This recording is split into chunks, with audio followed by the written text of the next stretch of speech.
Bismillahirrahmanirrahim. Assalamualaikum warahmatullahi wabarakatuh. Bertemu lagi dengan saya dalam mata kuliah Portofolio dan Pasar Modal Islam. Pada kesempatan kali ini saya akan menjelaskan mengenai perkembangan produk pasar modal syariah, saham syariah.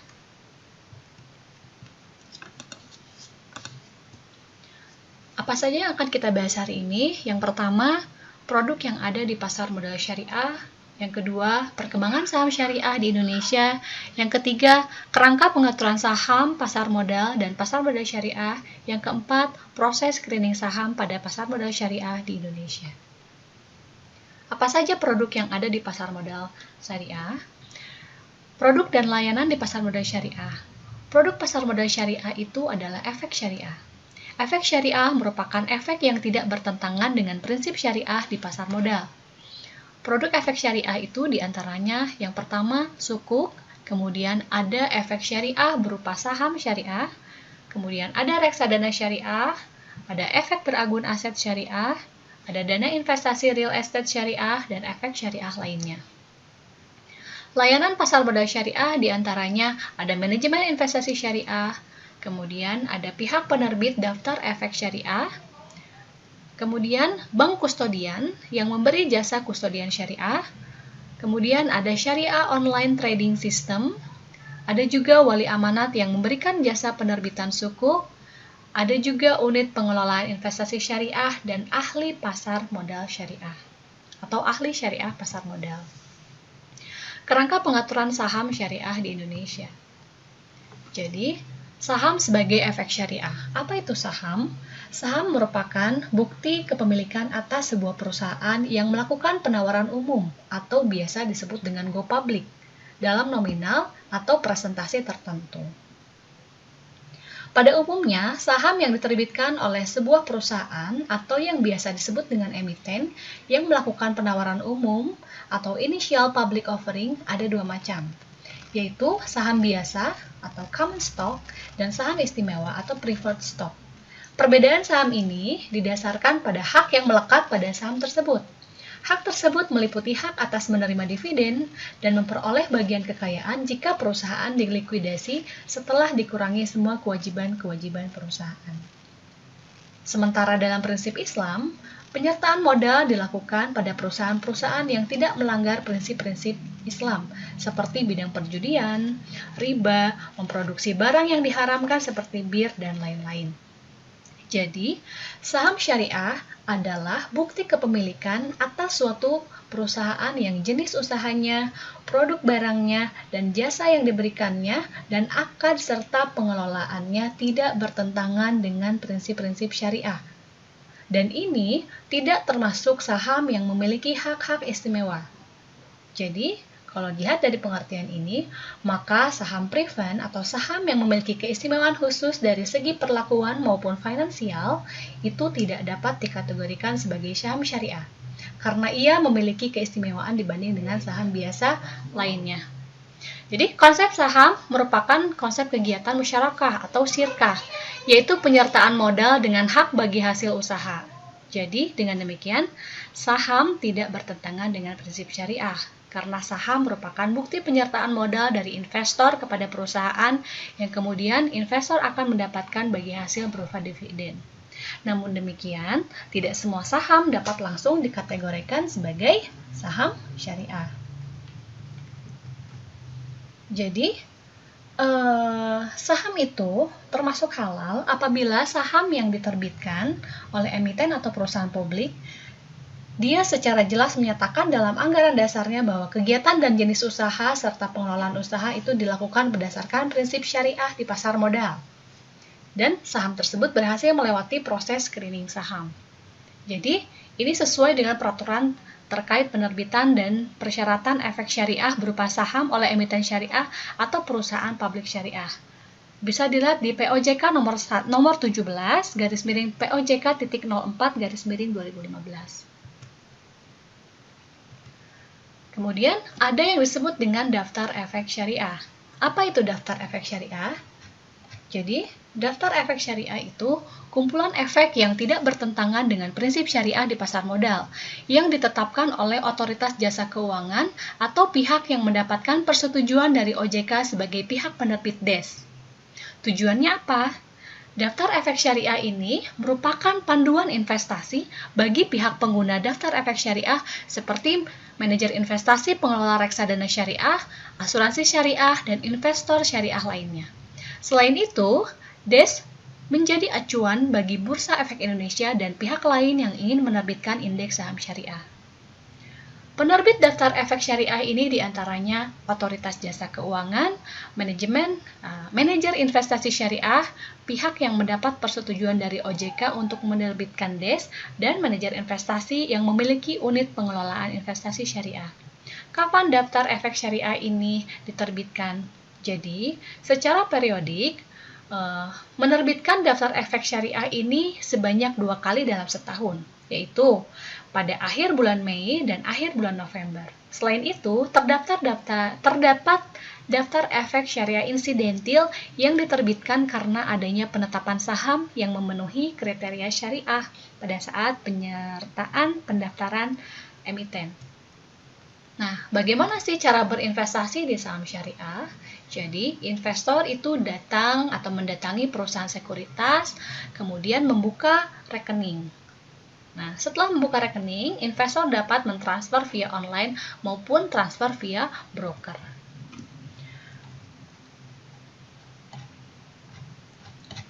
Di sini ada yang disebut dengan indeks saham syariah. Jadi, berdasarkan daftar efek syariah atau DES yang diterbitkan oleh Otoritas Jasa Keuangan, Bursa Efek Indonesia itu menyusun indeks saham syariah Indonesia yang terdiri dari seluruh saham syariah yang tercatat di Bursa Efek Indonesia. Jadi, indeks saham syariah ini merupakan indeks saham yang mencerminkan seluruh saham syariah yang tercatat di Bursa Efek Indonesia. Kemudian, apakah Jakarta Islamic Index? Nah, ada juga yang disebut dengan Jakarta Islamic Index. Jadi, Jakarta Islamic Index ini adalah indeks saham syariah yang berisi 30 saham syariah yang tercatat di Bursa Efek Indonesia dengan rata-rata nilai kapitalisasi terbesar dan nilai likuiditas perdagangan paling tinggi dalam setahun terakhir. Nah, dari 30 emiten saham, ini ada urutannya ya. Jadi yang pertama, dia diurutkan berdasarkan saham dengan jenis utama yang tidak bertentangan dengan prinsip syariah dan sudah tercatat lebih dari 3 bulan, kecuali dia termasuk dalam 10 kapitalisasi terbesar. Kemudian, saham yang berdasarkan laporan keuangan tahunan atau tengah tahun yang memiliki rasio kewajiban terhadap aktiva maksimal sebesar 90%. Ya. Kemudian, ini juga termasuk dari urutan 60 saham dari susunan saham berdasarkan urutan rata-rata kapitalisasi terbesar selama 1 tahun terakhir, dan 30 saham dengan urutan berdasarkan tingkat likuiditas rata-rata nilai perdagangan reguler selama 1 tahun terakhir. Nah, bagaimana perkembangan saham syariah di Indonesia? Jadi, secara berkala, Otoritas Jasa Keuangan telah menerbitkan daftar efek syariah sepanjang tahun 2019. Nah, periode 1 ini dia diterbitkan melalui SK Dewan Komisioner OJK ya pada tanggal 29 Mei dan berlaku selama 6 bulan. Kemudian, selanjutnya diterbitkan juga daftar efek syariah yang periode kedua dan berlaku juga selama 6 bulan. Nah, jadi, efek syariah yang termuat di daftar efek syariah pada periode 1 ini meliputi 408 efek jenis saham emiten dan perusahaan publik serta efek syariah lainnya, dan daftar efek syariah pada periode 2 ini dia meliputi 435 efek jenis saham emiten dan perusahaan publik serta efek syariah lainnya. Nah, sejak diterbitkannya pada periode 1, di sini terdapat penambahan saham sebanyak 23 saham dalam DES yang diperoleh dari hasil penelaahan daftar efek syariah bersamaan dengan efektifnya pendaftaran emiten. Nah, kemudian perkembangan pasar modal syariah juga dapat dilihat dari pertumbuhan produk pasar modal syariah yang terdiri dari saham syariah, reksadana syariah, sukuk korporasi, dan sukuk negara.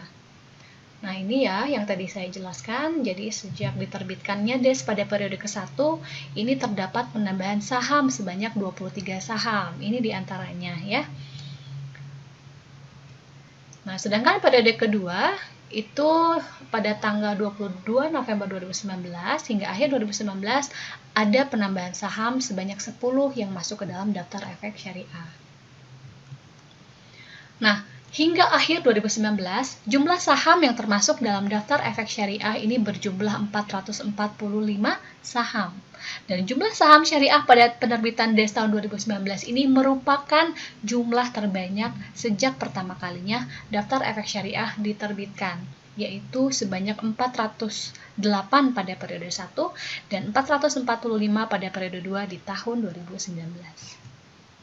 Nah, jika dilihat berdasarkan sektor industri ya, saham syariah ini berdasarkan sektor industrinya, mayoritas saham syariah bergerak pada sektor perdagangan, jasa, dan investasi ya. Di sini 28,9%. Selanjutnya diikuti oleh sektor properti, real estate, dan konstruksi sebesar 15,06%. Kemudian dilanjutkan dengan sektor infrastruktur, utilitas, dan transportasi sebesar 12,81%. Diikuti oleh sektor industri dasar dan kimia 11,91% dan sektor-sektor lainnya itu di bawah 10%. Nah, jika dilihat dari jumlah transaksi saham syariah selama tahun 2019, ini ada jenis saham reguler, tunai, negosiasi ya. Nah, di sini kita bisa lihat dari nilai dan frekuensinya. Di sini juga ada data emiten syariah dengan kenaikan terbesar atau top gainers ya. Jadi di sini ada PT Singaraja Putra, ada PT Krida Jaringan Nusantara, PT Golden Flower, PT Menteng Heritage Realty, dan PT Pelangi Indah Caninda. Kemudian di sini ada emiten syariah dengan penurunan terbesar ya. Oke, selanjutnya saya akan jelaskan mengenai emiten syariah dengan kapitalisasi saham terbesar. Nah, di sini ada 5 besar ya, emiten syariah dengan kapitalisasi saham terbesar. Yang pertama itu ada PT Telekomunikasi Indonesia, kemudian diikuti dengan PT Unilever Indonesia, PT Astra International, PT Chandra Asri, PT Barito Pasifik. Nah, ada proses screening saham pada pasar modal syariah di Indonesia. Bagaimana sih proses screening saham? Jadi seperti yang sudah saya jelaskan sebelumnya, tidak semua saham itu dapat dikategorikan sebagai saham syariah. Jadi, saham itu termasuk halal apabila dia diterbitkan oleh emiten atau perusahaan publik yang secara jelas menyatakan dalam anggaran dasarnya bahwa kegiatan dan jenis usaha serta cara pengelolaan usaha itu dilakukan berdasarkan prinsip syariah. Dan juga, yang paling penting, dia berhasil melewati proses screening saham. Nah, apa saja sih proses screening saham pada pasar modal syariah di Indonesia? Yang pertama ada bisnis screening ya. Jadi tidak melakukan usaha judi dan sejenisnya. Kemudian yang kedua tidak memperdagangkan barang yang dilarang oleh syariah, tidak menggunakan jasa keuangan ribawi, tidak melakukan jual beli yang mengandung unsur gharar dan maisir. Ini yang termasuk dalam bisnis screening ya. Kemudian ada yang masuk ke dalam syariah screening. Syariah screening ini diantaranya tidak memproduksi atau mendistribusikan barang yang diharamkan, merusak moral atau mudorot, kemudian tidak pernah melakukan transaksi suap. Kemudian ada yang disebut sebagai financial screening ya. Financial screening ini total utang berbasis bunga dibandingkan dengan total aset itu tidak lebih dari 45%. Kemudian pendapatan non halal dibandingkan dengan total pendapatan tidak lebih dari 10%. Ya, itu yang disebut dengan proses screening berdasarkan peraturan yang ada di Indonesia. Tentu saja saham syariah ini belum 100% syariah. Jadi sehingga memang kita harus mempelajari dan harus berhati-hati ketika berinvestasi pada saham syariah ini ya. Oke, terima kasih atas perhatiannya. Demikian yang dapat saya jelaskan pada kesempatan kali ini. Mudah-mudahan informasi yang saya berikan itu bermanfaat untuk kalian semua. Terima kasih. Wassalamualaikum warahmatullahi wabarakatuh.